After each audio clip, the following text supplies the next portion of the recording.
Hello from Tampa, Florida, and how long have I been waiting to say that to you? Good morning, good Friday morning. I am Dejan Kovacevic of DK Pittsburgh Sports, and this is a game day daily shot of Steelers, which comes your way bright and early every weekday morning. If you're into hockey and or baseball, I also offer daily shots of Penguins and Pirates. But the ball flies here tonight on the Gulf Coast of Florida at Raymond James Stadium. It's a 7:02 p.m. kickoff time. Steelers versus Buccaneers, but really Steelers offense versus expectations. Is that fair? Do you really even care how the defense does tonight? Would anything that they do in one direction or the other move the needle? No, you just want to see Kenny move the ball. You just want to see Kenny connect, especially to a couple of the younger guys who can get your hope needle breaking off the meter. That's what you want. I know. I can see right through you. Well, here are three things that I want to see here tonight. Three specific things that I want to see here. And yes, because I'll go along with what it is that you want, I'm going to keep all of them on the offensive side. Number one, these aren't in any sort of order of priority here, but just number one, like first thing I'm bringing up chronologically, is that I want to see a really high caliber intermediate pass in which Kenny connects to literally anyone. But if it's Deontay Johnson and he's running forward, I'll take that one above all the rest. Reason? Well, you've been seeing, hearing, and reading an awful lot, no doubt, about Pickett and what he's done in camp in terms of his arm strength, his accuracy, his ability to read not only the defense, but also what his receivers want from him. Specifically, I am telling you now, as I've been telling you for a couple weeks, that no one has impressed me more in this camp overall than Deontay. And I understand that's not the most popular, sexiest answer because he's been around for a while and he's not new and shiny, and he had a deeply disappointing, I thought, 2022. Fact is, he's been really, really good. Other fact is, Kenny has thrown a very tight spiral on these 10 to 20 yard passes.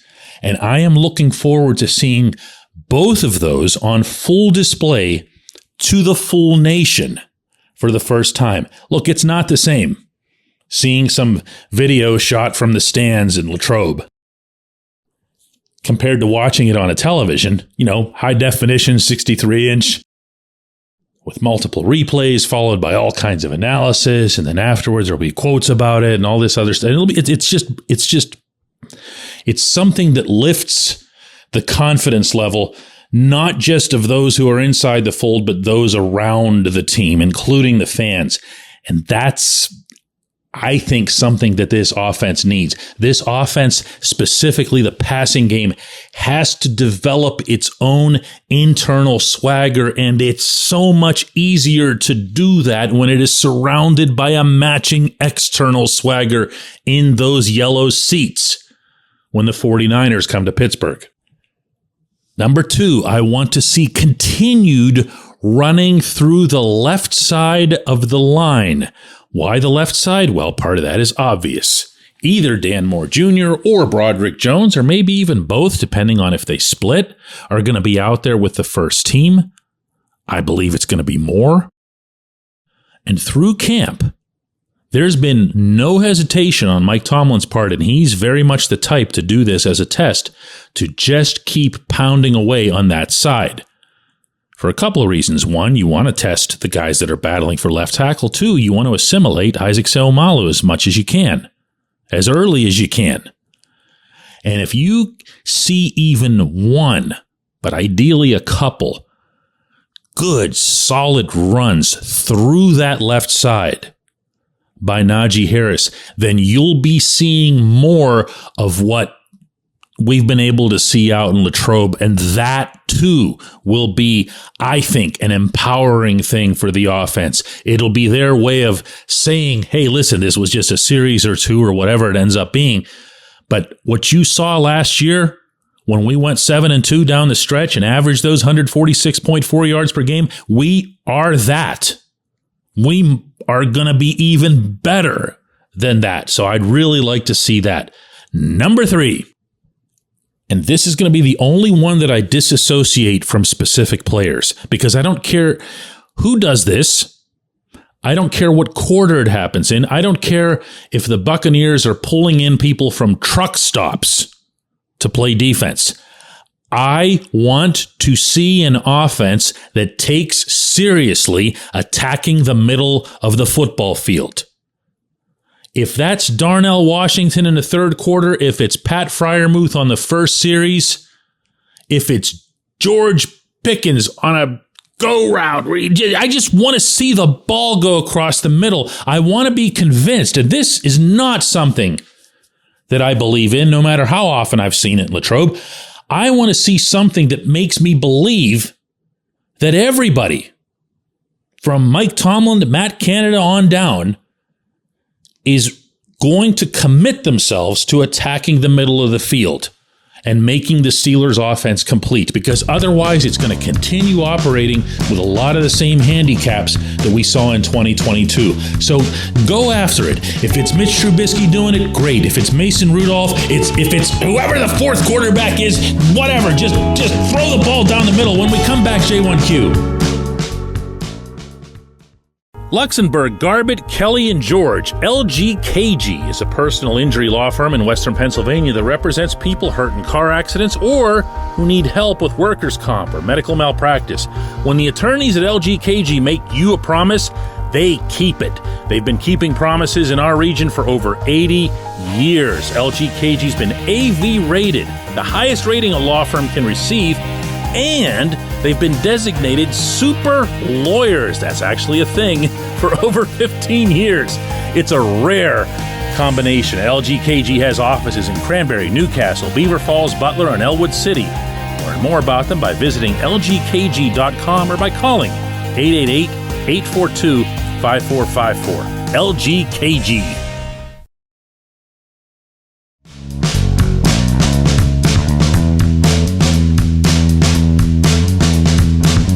Quarterback is Tanner Morgan. I knew who it was. I just don't care. All right?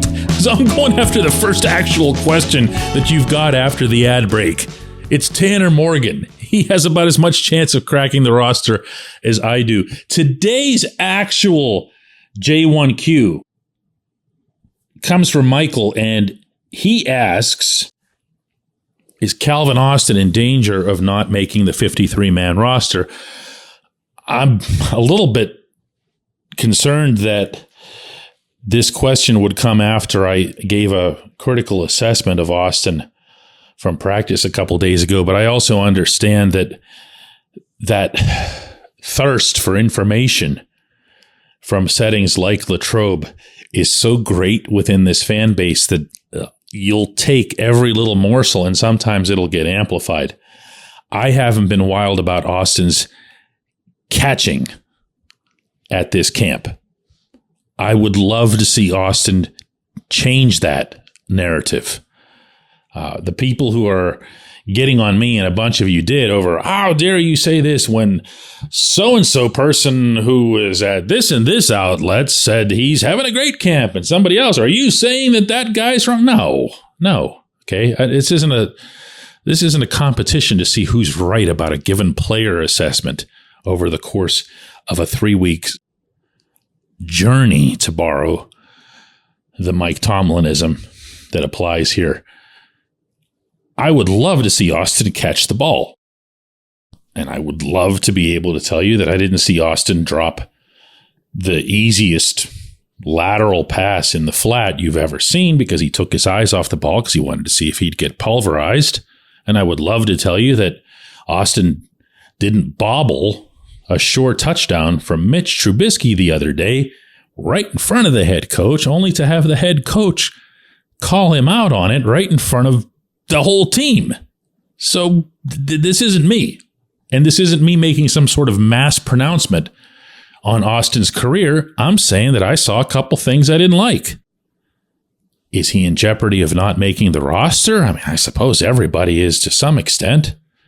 If you're coming off a year in which you didn't participate at all because of an injury, you never know what it is that management might have in mind.